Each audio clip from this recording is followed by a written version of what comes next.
मित्रों नमस्कार, Kota online classes में मुकेश कुमार नागर। साथियों, आज हम लोग स्टार्ट कर रहे हैं यहाँ पर सिद्ध साहित्य। हम लोगों ने आदिकाल में पहले जितने भी भूमिका थी वो सारी कुछ हमने पढ़ लिया है। अब यहाँ पर आदिकाल को 4 भागों में बांटा गया था। उसी आधार पर पहला जो भाग है वो है सिद्ध साहित्य। साथियों, तो सिद्ध साहित्य में देखिए आप लोग, सबसे पहली बात हम लोग जो करेंगे वो सिद्ध साहित्य है। अब सिद्ध साहित्य के अंतर्गत क्या क्या पढ़ना है ये चीज़ आप लोगों को ध्यान रखनी है। साथियों, सिद्ध साहित्य क्या नाम है? सिद्ध साहित्य है। जितने भी सिद्ध हुए हैं, कितने सिद्ध हुए हैं, किसमें क्या हुआ है, ये सारी चीज़ें आज आप यहाँ पर देखेंगे मित्रों। तो चलिए, बौद्ध धर्म से निकली वज्रयान शाखा, लिखते जाइए आप लोग। साथियों, क्या है? जो बौद्ध धर्म था, जो बौद्ध धर्म है, बौद्ध धर्म से निकली, बौद्ध धर्म से निकली वज्रयान शाखा। कौन सी शाखा थी साथियों? वज्रयान शाखा। एक बात याद रखना, ये बौद्ध धर्म से निकली हुई एक शाखा रही है और उस शाखा का नाम था वज्रयान शाखा। वज्रयान शाखा के जो तांत्रिक लोग थे, जितने भी तांत्रिक योगी थे, उन तांत्रिक योगी को ही हम लोगों ने सिद्ध कहा है। वज्रयान शाखा निकली और इससे के तांत्रिक योगियों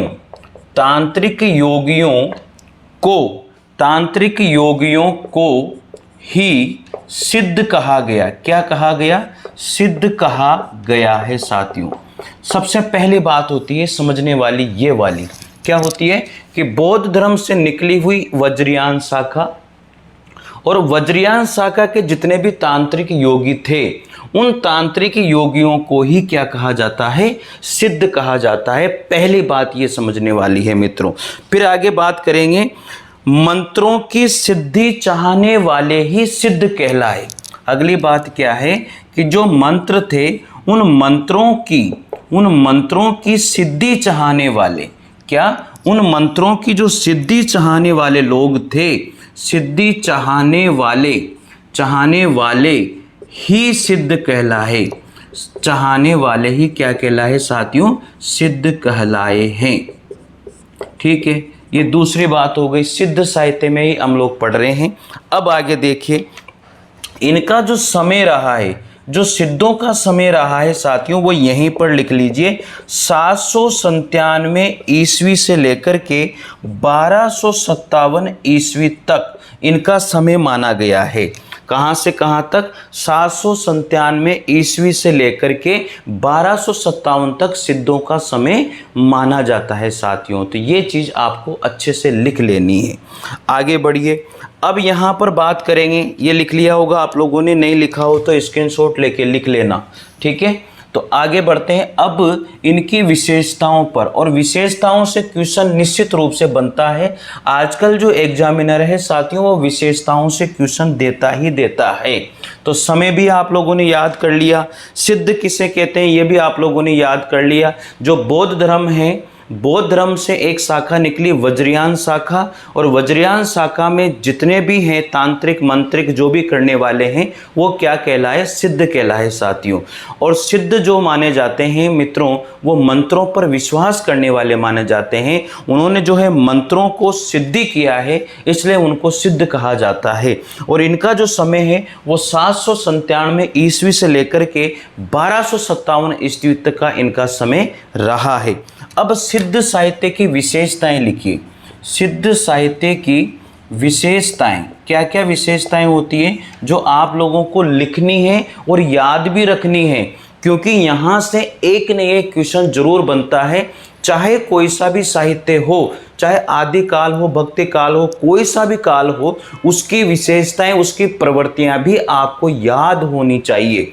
मित्रों, मैंने आपसे वादा किया था मैं पूरा सिलेबस कराऊंगा तो कराऊंगा। ठीक है, अब बात रही मॉर्निंग में साथियों क्या होता है कि स्टूडेंट जुड़ता नहीं है, क्योंकि सबको देखो काम होते हैं, सबके बच्चे भी स्कूल जाते हैं, कोई स्कूल नहीं जाता है तो वो अपना पढ़ता है, इसलिए मॉर्निंग में लाइव क्लास के अंदर नहीं जुड़ पाते हैं। इसलिए मैंने सोचा यार रिकॉर्ड करके इस क्लास को, मॉर्निंग वाले को तो मैं रिकॉर्ड करके ही डाल देता हूँ, क्योंकि लाइव में अगर बच्चे कम आते हैं तो मेरा मन जो है ना वो डिमोटिवेट की ओर जाता है। इसलिए मैंने यही सोचा कि चलो लाइव नहीं करके उसको क्लास को रिकॉर्ड करके ही डाल देते हैं। और इवनिंग वाली जो 9:30 बजे वाली क्लास है वो तो लाइव ही रहेगी, चाहे कुछ भी हो जाए, चाहे 2 बच्चे आए, चाहे 15 बच्चे आए, चाहे 2-3 बच्चे आए, इससे कोई मतलब नहीं है, वो तो लाइव क्लास ही रहेगी साथियों। ठीक है, तो अब इसकी विशेषताएं लिखते हैं हम लोग। अब इस विशेषताएं क्या क्या होती है, तो सबसे पहली जो विशेषता है तंत्र साधना पर बल देना। सिद्धों की सबसे पहली विशेषता क्या रही,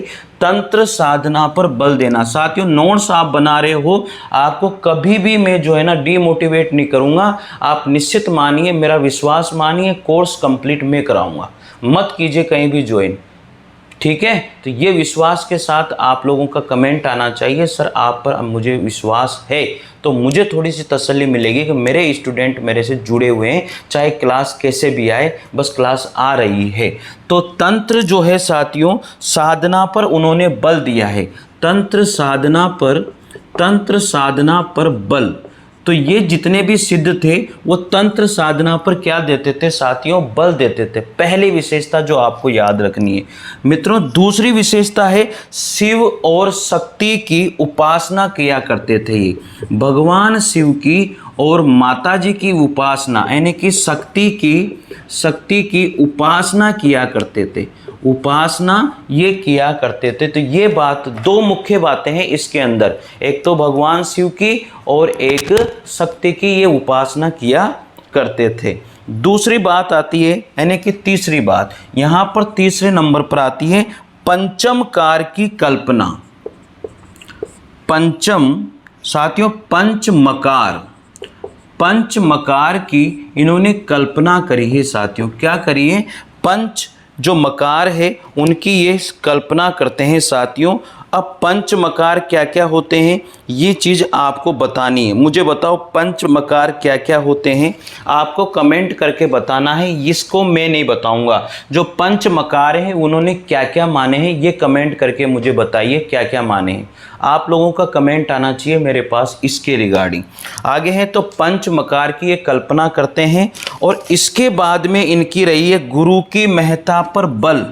ये देखो, गुरु की महत्ता पर बल, गुरु की महत्ता पर इन्होंने बल दिया है। तो गुरु का महत्व इन्होंने समझा है, इस बात को भी आप लोगों को मानना है। 5वें नंबर पर बात करते हैं संध्या भाषा। कौन सी भाषा, संध्या भाषा। संध्या भाषा का प्रयोग, संध्या भाषा का प्रयोग साथियों। ठीक है, तो पहली विशेषता तंत्र साधना पर बल, दूसरी शिव और शक्ति की उपासना, तीसरी है पंचमकार। अब ये क्वेश्चन पूछा जाता है पंचमकार की कल्पना किन्होंने करी, तो सिद्धों ने करी थी। याद रखना, वहाँ पर जो है नाथ साहित्य भी दिया जाएगा, इस जैन साहित्य यानी कि रास साहित्य भी दिया जाएगा, रासो साहित्य भी दिया जाएगा। 4 भागों में बांटा है ना आदिकाल। इसी तरह से तो याद रखना जो पंचमकार है वो सिद्ध साहित्य की कहलाता है। गुरु की महत्ता पर इन्होंने बल दिया। संध्या भाषा, अब ये क्वेश्चन भी पूछा जाता है कि जो संध्या भाषा है वो उसका प्रयोग किसने किया था, तो सिद्धों ने किया था मित्रों। ठीक है, 6ठे नंबर पर आती है जाति पाति और वर्ण व्यवस्था का विरोध इन्होंने किया था। जाति पाति व वर्ण व्यवस्था का विरोध इन्होंने किया, का विरोध। जाति पाति और वर्ण व्यवस्था का साथियों ये क्या करते हैं, विरोध करते हैं। ये तो हो गई हमारी 6ठे नंबर की। तो 7वें नंबर की विशेषता आती है साधनात्मक रहस्यवाद। क्या रहा है, साधनात्मक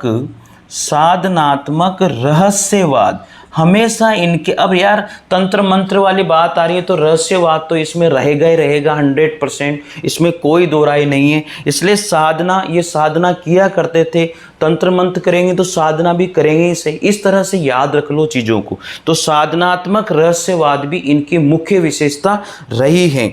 8वें नंबर पर बात करेंगे साथियों, दिख रहा होगा 8वें नंबर पर बात करते हैं रूढ़ियों। क्या रही है, रूढ़ियाँ। जो रूढ़ियों एवं बाह्य आडंबरों पर, बाह्य आडंबरों पर, बाह्य आडंबरों का इन्होंने खंडन किया है साथियों। ये जो बाह्य आडंबर होते हैं, जो दिखावा होता है, उसका ये खंडन करते हैं, उस पर बिल्कुल भी विश्वास नहीं करते हैं मित्रों। इसलिए याद रखिए, ये सारी की सारी विशेषताएं आपको पता होना चाहिए सिद्ध साहित्य की। ठीक है, अब ये 8 विशेषताएं हो चुकी है। 9वीं विशेषता मैं यहीं लिख देता हूं, आपको दिख रहा है, महासुखवाद। महासुखवाद, महासुखवाद की ये कल्पना करते हैं। क्या करते हैं? महासुखवाद की ये कल्पना करते हैं। तो महासुख यानी कि ये सुख भोग की नीति पर ये चलते हैं साथियों। तो याद हो जाएगी, तंत्र साधना पर बल, शिव और शक्ति की उपासना, पंचमकार की कल्पना, गुरु की महत्ता पर बल, संध्या भाषा का प्रयोग, जाति पाति और वर्ण व्यवस्था का विरोध, साधनात्मक रहस्यवाद रहा, फिर रूढ़ी एवं बाह्य आडंबरों का खंडन और महासुखवाद की इन्होंने कल्पना करी है। ठीक है, मेरे हिसाब से कोई समस्या नहीं आएगी। अब यहीं पर लिख देता हूं मैं 10वें नंबर की विशेषता। 10वें नंबर की विशेषता है शांत और श्रृंगार रस की प्रधानता। इन्होंने जो है शांत व श्रृंगार रस, साथियों शांत व श्रृंगार रस, शांत और श्रृंगार रस की प्रधानता इसमें देखी जाती है। प्रधानता शांत और श्रृंगार रस की क्या रही है मित्रों? इसमें प्रधानता रही है। इसके बाद में लास्ट जो इनकी विशेषता आती है 11 नंबर पर, वो है सिद्ध अशिक्षित एवं हीन जाति से संबंधित थे। जो सिद्ध थे साथियों, वो सिद्ध अशिक्षित और हीन जाति से संबंधित थे। हीन जाति से संबंधित थे। सिद्ध जो थे वो क्या थे? अशिक्षित माने गए हैं और हीन जाति से संबंधित भी माने गए हैं मित्रों। मेरे हिसाब से दिख रहा है कोई समस्या आपको इसमें नहीं है। ठीक है, तो ये बात भी आप लोगों को याद रखनी है। तो ये सारी की सारी विशेषताएं, जो भी मुख्य विशेषताएं होती हैं, ये कंप्लीट मैंने सिद्ध साहित्य के आपको लिखवा दी है साथियों। तो आप अपने रजिस्टर में नोट कीजिए। हम लोग, जब मैंने वादा किया है आपसे कि मैं पूरा सिलेबस कराऊंगा, तो करवाऊंगा साथियों। जो हमारी 6:15 बजे वाली क्लास होती थी, वो जो लाइव क्लास होती थी, उसकी जगह अब मैं आपको रिकॉर्डेड क्लास डालूंगा। तो आप कंटिन्यू नोट्स बनाते रहिए, घबराइए मत बिल्कुल भी। किसी दिन मुझे लगेगा तो लाइव क्लास भी ले लेंगे, पर पहले आप लोगों को इन्फॉर्मेशन मैं ज़रूर दूंगा, क्योंकि सुबह जो है ना, लोगों को टाइम नहीं होता है, लोग जुड़ नहीं पाते हैं। ठीक है, तो इसलिए मुझे भी कोई फ़ायदा नहीं होता, मेरी मेहनत भी बेकार ही जाती है। इस वजह से साथियों मैं रिकॉर्डेड डालूंगा, तो आप कभी भी देख लीजिएगा। ठीक है, कोई दिक्कत वाली बात नहीं है। चलिए आगे, अब हटा देते हैं इसको। तो ये सारी की सारी रही हैं इनकी विशेषताएं। अब मित्रों बात आती है यहाँ पर, जो सिद्ध कितने थे? कितने सिद्ध थे भाई, बताओ जल्दी से। आंसर आप लोगों का आना चाहिए। कितने सिद्ध माने गए हैं? सिद्ध कितने हैं, ये आंसर आप लोगों का मेरे पास आना चाहिए। कितने सिद्ध हैं भाई? मेरे हिसाब से तो जो सिद्ध हैं वो 84 माने गए हैं। कितने सिद्ध माने गए हैं? 84 सिद्ध माने गए। अब यार 84 सिद्धों को तो मैं यहाँ लिखूंगा नहीं, मुख्य मुख्य लिख देता हूँ। टोटल 84 नहीं लिखूंगा, मुख्य मुख्य सिद्ध लिख देता हूँ, आप लोगों को मैं बता देता हूँ। ठीक है, चलिए अब यहाँ पर सिद्धों की संख्या कितनी है? सिद्धों की संख्या, जो सिद्धों की संख्या है वो कितनी मानी गई है? 84 मानी गई है। ठीक है, तो ये याद रखना, यही क्वेश्चन बनता है कि सिद्धों की संख्या कितनी मानी जाती है? 84 मानी जाती है। ठीक है, याद हो जाएगा। अब बताइए 84 सिद्धों में से मुख्य मुख्य कौन है? देखो मैं सिंपल सी बात यहाँ पर ये बता देता हूँ कि जिनके पीछे पा लगता है, जिनके नाम के पीछे क्या लगता है? पा। जिनके नाम के पीछे पा जुड़ता है साथियों, पा जुड़ता है, तो मित्रों वो सिद्ध है, ऐसा कहा जाता है, ऐसा हम लोगों ने माना है। ठीक है, तो सबसे पहला जो सिद्ध आता है वो है लुहिप्पा। क्या नाम है उसका? लुहिप्पा। ठीक है भैया, लिख लीजिए लुहिप्पा, या साथियों इस तरह से भी इसको लिखा जाता है। दूसरा सिद्ध है यहाँ पर, दूसरा सिद्ध है सबरिप्पा, सबरप्पा या सबरिप्पा भी इसको कहते हैं, सबरिप्पा भी इसको कहा जाता है। देखो पा जुड़ रहा है ना सबके पीछे। तीसरा सिद्ध है गोरक्षपा, जिसको हम लोग क्या कहते हैं, गोरखनाथ भी कहते हैं। ठीक है। चौथे नंबर पर आता है तंतीपा। ठीक है। पांचवें नंबर पर आता है कणप्पा। छठे नंबर पर आता है सीलपा। सातवें नंबर पर आता है दोखम दीपा। ठीक है। आठवें नंबर पर आता है कंकणपा। आठवें नंबर पर आता है कंकणपा। लिख देता हूँ चलो, तंथेपा। इसके बाद में 9वें नंबर पर आता है तंथेपा और 10वें नंबर पर आता है महीपा। 11 नंबर पर आता है इसमें है बुसुकुप्पा। क्या नाम है, बुसुकुप्पा।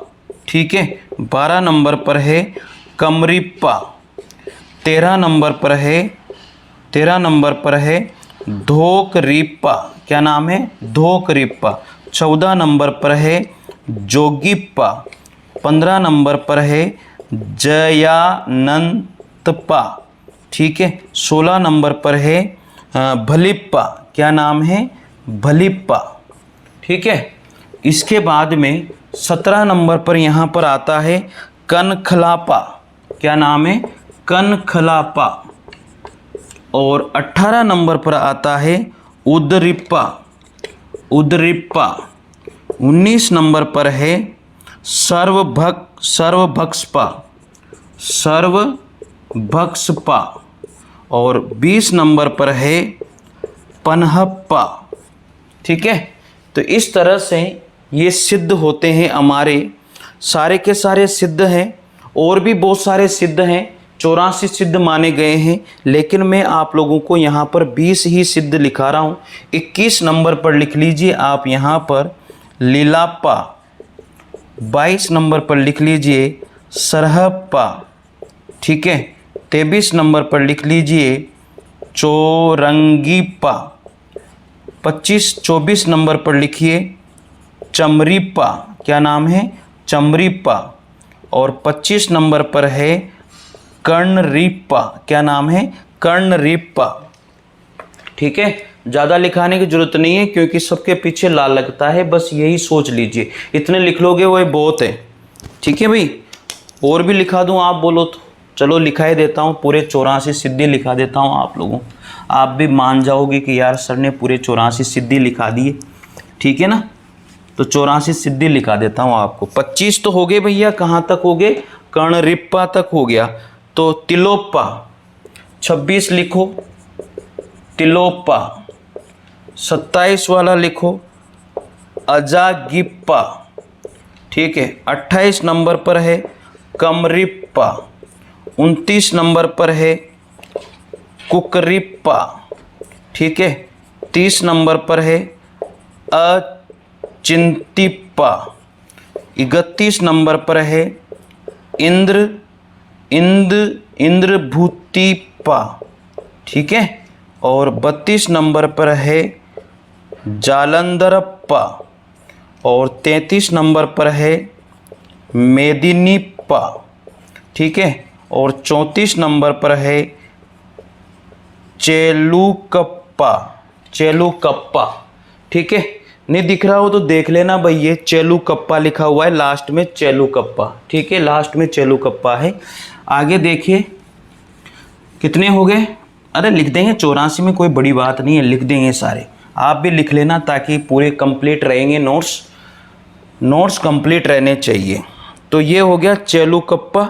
इसके बाद में चरपटिका 35 नंबर पे है, ये है चरपटिप्पा, चरपटिप्पा। 36 नंबर पर है कुमरिप्पा।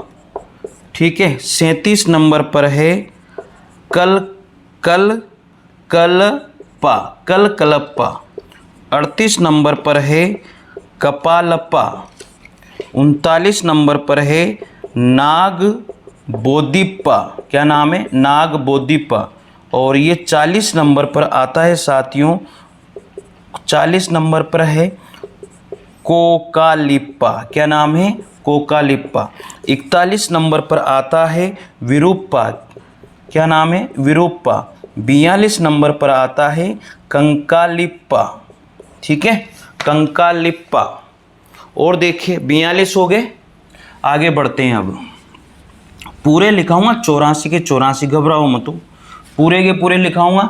या तो तुम्हें भी नहीं होंगे, ये तो मैं भी जानता हूँ, लेकिन कोई बात नहीं है, नोट्स कंप्लीट रहने पूरे के पूरे। तो कहाँ तक हो गया? कंकालिप्पा तक हो गया भैया। इसके बाद में 43 नंबर पर आता है वीणाप्पा, क्या नाम है? वीणाप्पा। याद रखना, पूरे लिखा रहा हूँ कंप्लीट 84 के 84, कहीं भी नहीं मिलेंगे। तो वीणाप्पा। 44 है खगड़प्पा। 45 है थगनप्पा। 46 है छत्रप्पा। 47 है कालपा। 48 है डेंगीपा। और 49 है कुचप्पा। और 50 है साथियों, 50 नंबर पर है भलप्पा, क्या नाम है? बलहप्पा। हो जाएगा याद? चलिए अब 50 हो गए भलप्पा तक। चलिए 51 नंबर पर आ जाइए, वो है मैकोप्पा, क्या नाम है? मैकोप्पा। 52 नंबर पर है राहुलप्पा। 53 नंबर पर है पंकजप्पा। 54 नंबर पर है गुंडरिप्पा, गुंडरिप्पा। 55 नंबर पर है चंपकप्पा। 56 नंबर पर है चंवरिप्पा। 57 नंबर पर है कंतालिप्पा, ठीक है। 58 नंबर पर है किलप्पा, क्या नाम है? किलप्पा। 59 नंबर पर है दारिकप्पा। और 60 नंबर पर आता है अनंगप्पा, ये याद रखना, अनंगप्पा। 60 नंबर पर आता है अनंगप्पा, ठीक है। कितने हो गए? 60 हो गए, लिख लेना भाई। तो ये हो गए 60। बढ़े आगे, आगे है हमारे 61 नंबर से, देखते हैं अब हो जाएंगे। 84 में कोई बड़ी बात नहीं है, ठीक है ना, 84 में कोई बड़ी बात नहीं है। याद हो न हो, लेकिन हमारे पास होने चाहिए कि हाँ ये सिद्ध होते हैं, ये चीज़ हमारे पास होनी चाहिए, और कुछ भी नहीं है, ठीक है ना। चलिए बढ़ते हैं आगे। अब है साथियों यहाँ पर 60 हो गए, 61 नंबर पर आ जाइए। 61 नंबर पर है डोम्बीपा, क्या नाम है? डोम्बीपा। 62 नंबर पर है मिनप्पा। 63 नंबर पर है शांतिपा। 64 नंबर पर है नागार्जुन। नागार्जुन भी साथियों सिद्धि थे, नागार्जुन भी सिद्ध रहे हैं। 65 नंबर पर है, 65 नंबर पर रहे हैं नारोप्पा, क्या नाम है? नारोप्पा। 66 नंबर पर रहे हैं भद्रप्पा। 67 नंबर पर रहे हैं धोम्बीपा, धोम्बीपा, ठीक है। और 68 नंबर पर जो रहे हैं वो हैं भदेप्पा। और 69 नंबर पर हैं धर्मप्पा, ठीक है। और 70 नंबर पर जो रहे हैं नलिनप्पा, क्या नाम है? नलिनप्पा, ठीक है। अब 71 नंबर पर आ जाओ। 71 नंबर पर जो रहे हैं कुठालिप्पा, क्या नाम है? कुठालिप्पा, ठीक है। 72 नंबर पर है धर्वरिप्पा। 73 नंबर पर है घंटाप्पा। 74 नंबर पर है निर्गुणप्पा। 75 नंबर पर है भिकनप्पा। 76 नंबर पर है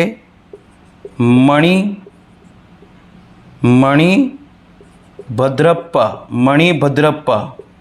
और 77 नंबर पर आता है, 77 नंबर पर है दहुरिप्पा।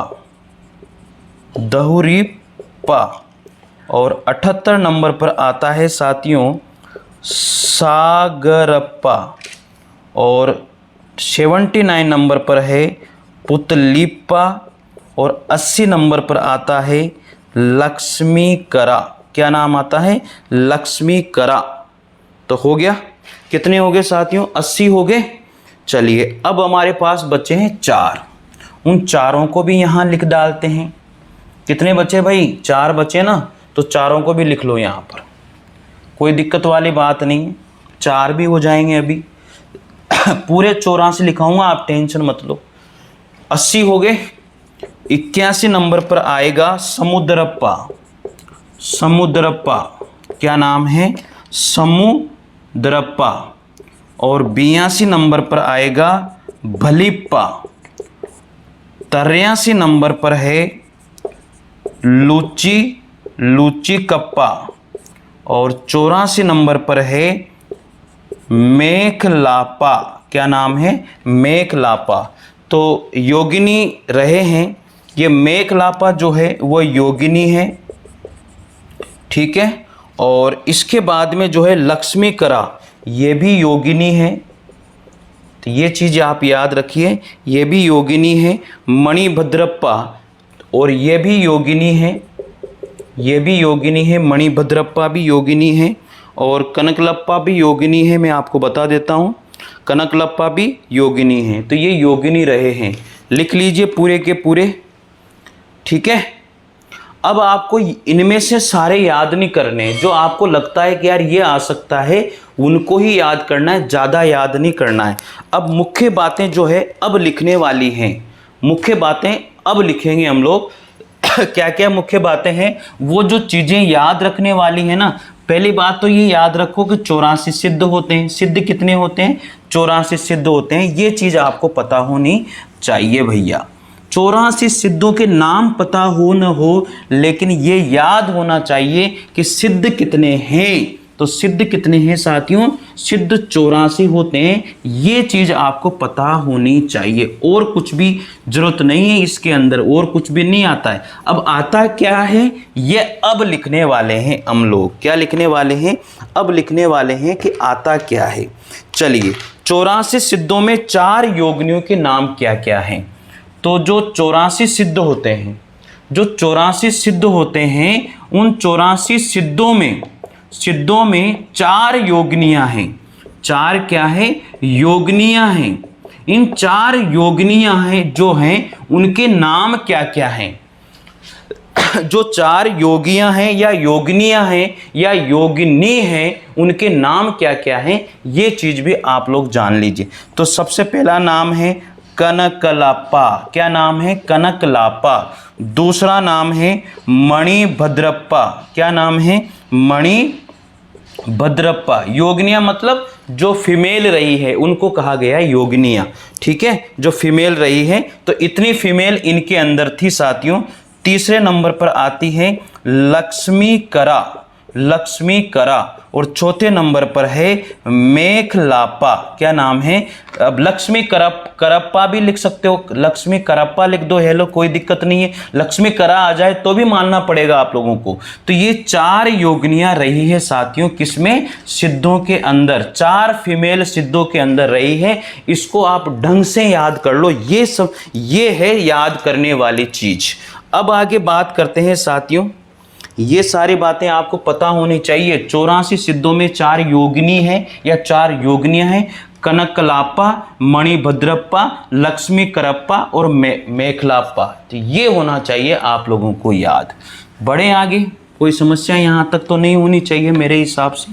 आगे बढ़ते हैं साथियों। आपका कमेंट, जितने भी स्टूडेंट मेरे से पढ़ रहे हैं ना, सबका कमेंट आना चाहिए सर कि सर इसी तरह से कोई बात नहीं, क्लास आप डाल दीजिए, हम लोग कंटिन्यू पढ़ रहे हैं। जितने स्टूडेंट नोट्स बना रहे हैं उनका कमेंट आना चाहिए, सर हम नोट्स बना रहे हैं, सर आप हमारी क्लास कंटिन्यू रखिए। तो मुझे थोड़ा सा विश्वास मिलेगा कि चलो ठीक है, 8 से 10 स्टूडेंट ही चलो मेरे से पढ़ रहे हूँ, लेकिन पढ़ तो रहे हैं, इनका विश्वास मैं तोड़ने वाला नहीं हूँ मित्रों। तो ये चीज़ आपकी मेरे पास आनी चाहिए।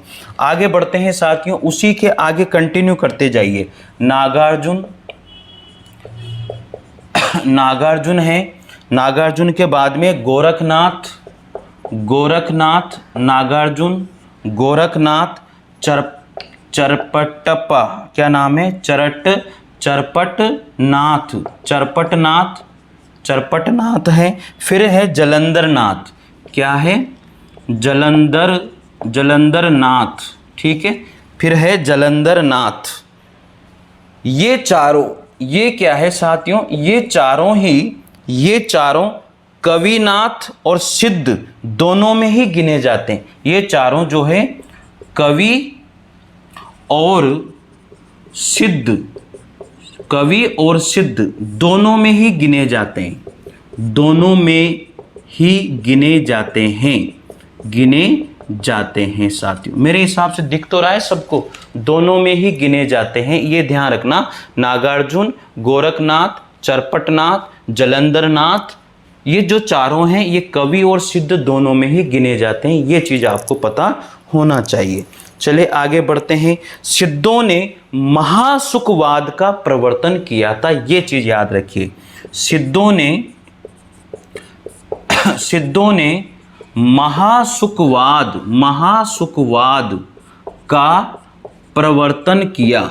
महासुखवाद का इन्होंने क्या किया है साथियों? प्रवर्तन किया है। याद हो जाएगा, इन्होंने महासुखवाद का क्या किया है? प्रवर्तन, महासुखवाद का इन्होंने प्रवर्तन किया है, याद रख लीजिएगा साथियों। तो ये भी मुख्य बात थी जो लिखनी है आप लोगों को। अब साथियों क्या होता है? महासुख क्या होता है? महासुख वह दशा है जिसमें साधक शून्य से इस प्रकार विलीन हो जाता है। महासुख क्या होता है? महासुख वह दशा है जिसमें साधक जो है शून्य से विलीन हो जाता है, शून्य में इस तरह से विलीन हो जाता है जिस प्रकार जो है नमक पानी में विलीन हो जाता है। साथियों महासुखवाद यानी कि महासुख क्या है? इसमें क्या होता है? जो साधक होता है, जो महासुख जो है वह दशा होती है मित्रों, इसमें जो साधक होता है वह शून्य में इस तरह विलीन हो जाता है जिस तरह से नमक जो है पानी में विलीन हो जाता है। इस तरह से इस दशा का प्रतीक खड़ा करने के लिए युगनद का मतलब होता है स्त्री पुरुष का आलिंगनबद्ध जोड़ा। युगनद स्त्री पुरुष का आलिंगन मतलब इस तरह से एक दूसरे को पकड़े हुए आलिंगनबद्ध जो जोड़ा है वो भावना, युग्नबद्ध की भावना इसमें की गई है।